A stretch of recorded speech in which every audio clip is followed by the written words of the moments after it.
بسم اللہ الرحمن الرحیم۔ بھائی نے سوال پوچھا ہے کہ اگر کوئی بندہ رات کو سوتے وقت نیت اور ارادہ کر لیتا ہے کہ انشاءاللہ میں فجر کی نماز با جماعت ادا کروں گا، لیکن سویا رہ جاتا ہے یا کوئی کنڈیشن بن جاتی ہے، اس کی نماز رہ گئی ہے، تو وہ کس وقت ادا کرے گا؟ اگر تو سویا رہ گیا تو وہ تو بڑی واضح کنڈیشن ہے۔ نبی صلی اللہ علیہ وسلم نے فرمایا کہ من نسی او ناما، جو بندہ بھول جائے کہ اس کی نماز رہ گئی ہے، او ناما یا سویا رہ جائے،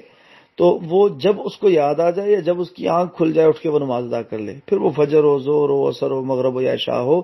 تو جب وہ اٹھ کے اس کو چاہیے کہ وہ پہلا کام یہ کرے کہ وضو وغیرہ کرنے کے بعد ریلیکس ہونے کے بعد وہ نماز ادا کر لے۔ اب وہ 5 بجے اٹھا، 6 بجے اٹھا، 7 بجے اٹھا، 8 بجے اٹھا، نو میٹر، چونکہ حدیث آ گئی ہے تو یہاں پہ ساری عقلی باتیں وہ دم توڑ جائیں گی، اس وقت ہی اٹھ کے نماز ادا کر لے گا۔ اب ایک اور بات ہے،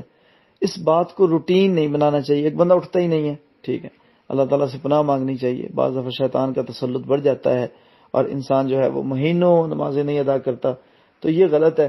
تو روٹین نہیں بنانی چاہیے کہ اب حدیث آ گئی ہے تو لہٰذا جب بھی اٹھیں تو نماز ادا کر لیں، میں 7 بجے اٹھتا ہوں جی، میں 7 بجے ادا کیا کروں گا، یہ غلط ہے۔ کبھی کبھار کے لیے یہ حدیث استعمال ہوتی ہے۔ اب کبھی کبھار کے لیے کی دلیل کہاں سے آ گئی؟ یہ دلیل یہاں سے آ گئی کہ خود نبی صلی اللہ علیہ وسلم یا صحابہ کرام کی نماز ایسے کبھی نہیں رہتی تھی۔ ہاں، ایک دفعہ جنگ سے واپسی کے دوران آپ رستے میں سٹے کیا آپ نے، اور حضرت بلال رضی اللہ تعالی عنہ کو جو ہے وہ آپ نے ذمہ داری لگائی کہ آپ نے فجر کے وقت اٹھنا ہے اور آپ نے اذان کہنی ہے اور آپ نے ہم سب کو جگانا ہے۔ تو سارے کے سارے چونکہ جنگ کے تھکے ہوئے تھے تو سفر بھی تھا، سوئے رہ گئے اور سورج کی ٹکیا طلوع ہو گئی۔ حضرت ابوبکر صدیق رضی اللہ تعالیٰ کی آنکھ کھلی، جیسی ٹکیا طلوع ہوئی تو انہوں نے فوراً سے حضرت بلال رضی اللہ تعالیٰ کو جگایا، اللہ کے بندے فجر نہیں ہم نے پڑھی، اٹھو جلدی کرو۔ حضرت بلال رضی اللہ تعالیٰ عنہ اٹھے اور پھر انہوں نے اذان کہی، اور اذان کے اینڈ پہ انہوں نے کہا ان العبد ناما، چونکہ نبی صلی اللہ علیہ وسلم نے ان کو کہا تھا کہ آپ یہ الفاظ کہیں کہ چونکہ بندے سوئے رہ گئے اب اٹھے ہیں تو لہذا اٹھ کے نماز فجر ادا کر لیں، تو فجر کی نماز اس وقت ادا ہوئی۔ تو یہ بات اس پہ استدلال اور دلیل بنتی ہے۔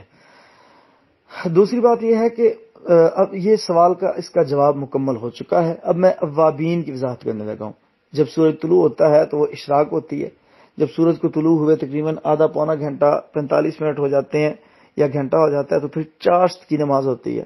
ٹھیک ہے، گرمیوں میں اتنا اور سردیوں میں تھوڑا سا زیادہ ٹائم اگر ہو جائے، پھر جو ہے وہ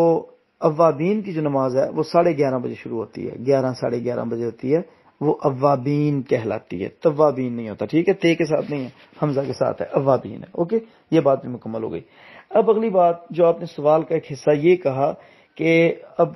ظہر کے ساتھ ادا کریں یا اگلی فجر کے ساتھ ادا کریں۔ اچھا، کچھ لوگوں نے یہ کانسیپٹ پھیلایا ہوا ہے کہ جس کی ظہر رہ گئی پھر وہ اگلے دن جا کے ظہر کے ساتھ پڑھے گا، جس کی فجر رہ گئی وہ اگلے دن جا کے فجر کے ساتھ پڑھے گا، یہ غلط ہے، ٹھیک ہے۔ یہ قضا شذا کا کوئی چکر نہیں ہے، یہ لوگوں نے خود ساختہ طور پہ پھیلایا ہوا ہے۔ نبی صلی اللہ علیہ وسلم نے فرمایا وقت صلاۃ الفجر، پھر اس کا وقت متعین کیا، وقت صلاۃ الظہر، ٹھیک ہے، پھر ظہر کی نماز کا وقت متعین کیا، عصر تک ظہر کی نماز کا وقت ہے، ٹھیک ہے، تو وہ عصر کا وقت بھی متعین کیا آپ نے کہ جب سایہ دگنا ہو جائے، پھر آپ نے جو ہے وہ عصر کے وقت کو متعین کیا کہ جب سورج کی ٹکیا غروب ہو جاتی ہے اور شفق باقی رہتا ہے تو مغرب کی نماز کا وقت جو ہے وہ شروع ہوتا ہے، جب شفق غائب ہو جاتی ہے تو مغرب کی نماز کا وقت ختم ہو جاتا ہے، عشاء کا وقت شروع ہو جاتا ہے، وقت صلاۃ العشاء الی نصف اللیل الاخر، اور عشاء کی نماز کا وقت رات کے نصف حصے کے آخری تک ہے، ٹھیک ہے۔ تو یہ سارے اوقات تو متعین ہیں، وقت متعین ہے، ٹھیک ہے۔ اب اس میں ایک چیز کا اضافہ میں کر دوں کہ بھائی نبی صلی اللہ علیہ وسلم کی غزوہ خندق میں نمازیں رہ گئیں، ظہر بھی رہ گئی تمام صحابہ کی، عصر بھی رہ گئی، جنگ کا موقع تھا نا جی، مغرب بھی رہ گئی، اور ایک حدیث میں آتا ہے کہ عشاء کے ساتھ آپ نے ساری اکٹھی کی اور ایک میں آتا ہے کہ مغرب کے ساتھ اکٹھی کی۔ صحیح بخاری میں امام بخاری رحمۃ اللہ علیہ نے باب باندھا ہے نمازوں کو ترتیب سے ادا کرنا، پھر اس میں وہ حدیث یہ والی لے کے آئے ہیں کہ حضرت نبی کریم صلی اللہ علیہ وسلم نے عشاء کے وقت پہلے ظہر پڑھی ہے، پھر عصر پڑھی ہے، پھر مغرب پڑھی ہے اور پھر عشاء پڑھی ہے، یعنی کہ جماعت کروائی ہے، باقاعدہ پڑھائی ہے، ٹھیک ہے نا جی۔ اب اس میں یہ نہیں کہا، اس سے پتہ چلا کہ آج کی ظہر کل کی ظہر سے نہیں پڑھنی، بھائی جب موقع ملا آپ نے پہلے ظہر پڑھنی ہے پھر عصر، ٹھیک ہے۔ اگر جماعت کھڑی ہے مغرب کی اور آپ کی عصر رہتی ہے تو آپ مجبور ہیں، ظاہر ہے آپ پہلے مغرب پڑھ لیں اور بعد میں عصر پڑھ لیں، اگر آپ کو وقت ملتا ہے تو پہلے عصر ہی پڑھیں گے، ٹھیک ہے۔